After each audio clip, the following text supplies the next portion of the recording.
Assalamualaikum warahmatullahi wabarakatuh. Perkenalkan, nama saya Dimas Laksono dari kelas IF21F. Di sini saya akan menjelaskan mengenai sistem penamaan dalam sistem terdistribusi.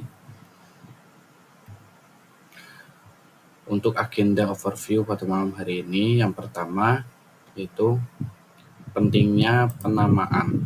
Yang kedua, konsep dasar penamaan. Yang ketiga, jenis penamaan dalam sistem terdistribusi. Yang keempat yaitu resolusi nama. Nomor 5, metode penamaan. Dan yang terakhir, isu dan tantangan dalam penamaan sistem terdistribusi. Pentingnya masalah penamaan.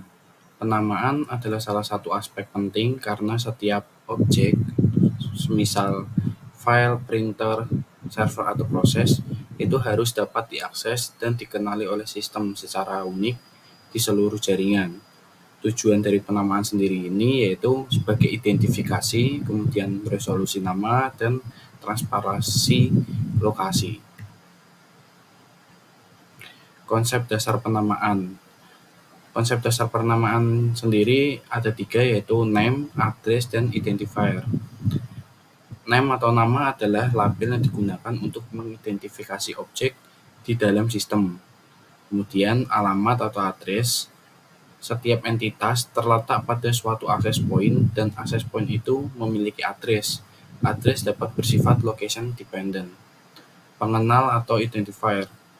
Identifier adalah nama yang secara unik mengenali entitas. Identifier memiliki sifat-sifat di antaranya.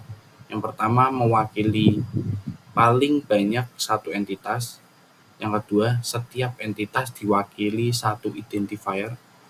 Yang ketiga, sebuah identifier selalu mewakili entitas yang sama. Jenis penamaan. Yang pertama ada flat naming atau penamaan datar. Flat naming adalah jenis penamaan di mana setiap objek diberi identitas unik berupa nama tanpa adanya struktur hierarki. Nama biasanya berbentuk serangkaian angka atau karakter acak seperti hash, alamat MAC address, atau WID, Universally Unique Identifier. Nama biasanya tetap atau immutable dan tidak ada duplikasi. Contoh yaitu alamat MAC address dan WID atau Universally Unique Identifier. Kemudian ada hierarchical naming atau penamaan hierarki. Penamaan hierarki menggunakan struktur pohon di mana nama-nama diatur dalam lapisan hierarki. Objek berada pada node-node di dalam pohon dan setiap level memberikan konteks yang lebih spesifik. Biasanya terdiri dari beberapa bagian yang dipisahkan oleh tanda tertentu seperti titik atau garis miring. Setiap komponen dari nama merepresentasikan level atau kategori dalam hierarki. Contoh dari hierarchical naming yaitu ada DNS atau Domain Name System, misalnya www.example.com. Kemudian ada sistem file pada OS, misal seperti /home, /user, /dokumen, /nama file atau dokumennya. Kemudian resolusi nama. Resolusi nama adalah proses mengaitkan nama login dari objek seperti nama domain atau nama file ke alamat fisik yang dapat digunakan oleh sistem untuk menentukan atau mengakses objek tersebut. Misalnya, alamat IP atau lokasi memori. Proses ini melibatkan penerjemahan dari nama yang lebih abstrak menjadi alamat yang spesifik dan nyata dalam sistem. Tahapan pada resolusi nama. Yang pertama yaitu permintaan resolusi nama atau name query. Permintaan diajukan oleh pengguna atau aplikasi untuk mencari objek berdasarkan nama. Kemudian yang kedua, pencarian dalam sistem penamaan. Sistem penamaan misalnya DNS atau server penamaan akan mencoba menemukan informasi mengikat bidding antara nama dan alamat fisik. Yang ketiga, pencocokan nama dengan alamat.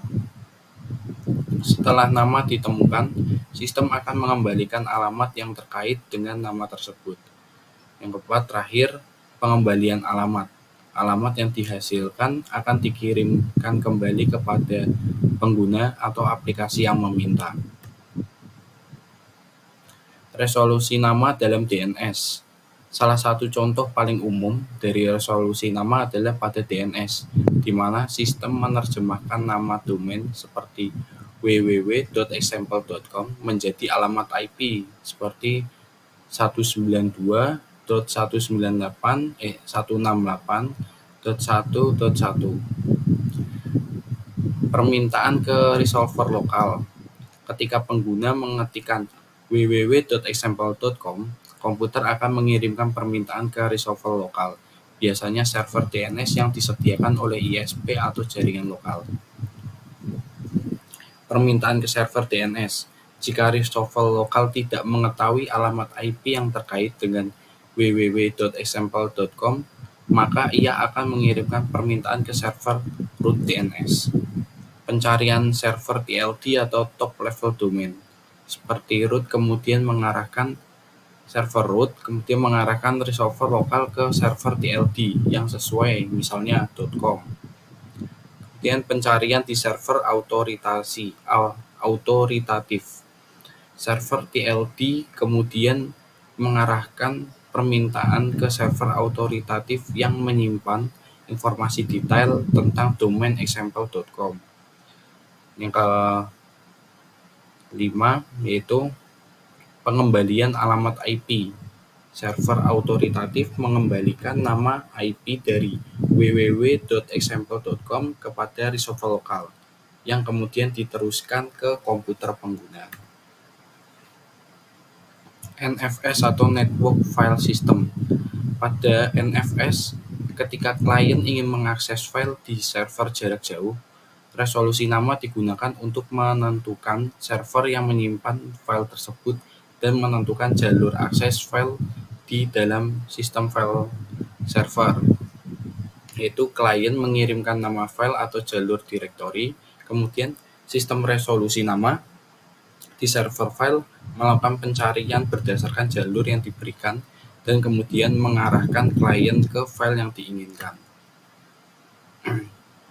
Nah, kemudian ada metode penamaan dalam sistem terdistribusi, terbagi menjadi 3, diantaranya aliasing. Aliasing memungkinkan satu objek memiliki lebih dari satu nama, dapat membantu ketika ada perubahan pada lokasi tanpa mengubah nama yang dikenal pengguna. Yang kedua yaitu ada replika nama. Untuk meningkatkan ketersediaan dan mengurangi waktu respon, beberapa salinan dari objek atau nama yang sama dapat disimpan di beberapa lokasi berbeda dalam jaringan. Yang ketiga yaitu penamaan kontekstual. Penamaan kontekstual ini memungkinkan objek dinamai berdasarkan konteks pengguna atau aplikasi.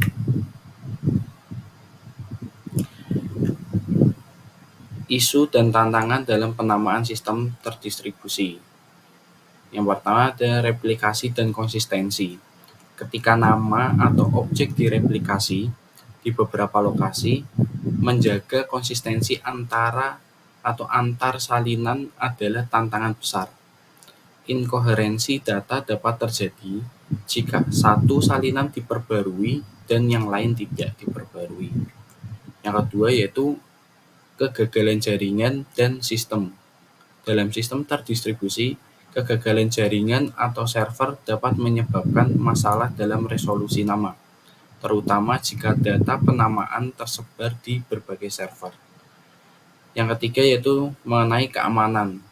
Penamaan juga harus melibatkan keamanan, di mana akses ke nama dan objek harus diatur oleh hak akses yang sesuai. Pengguna nama yang salah bisa menyebabkan pelanggaran keamanan seperti spoofing DNS. Mungkin cukup pemaparan materi sistem penamaan pada ada sistem terdistribusi dari saya. Kurang lebihnya saya mohon maaf apabila ada salah kata. Wassalamualaikum warahmatullahi wabarakatuh.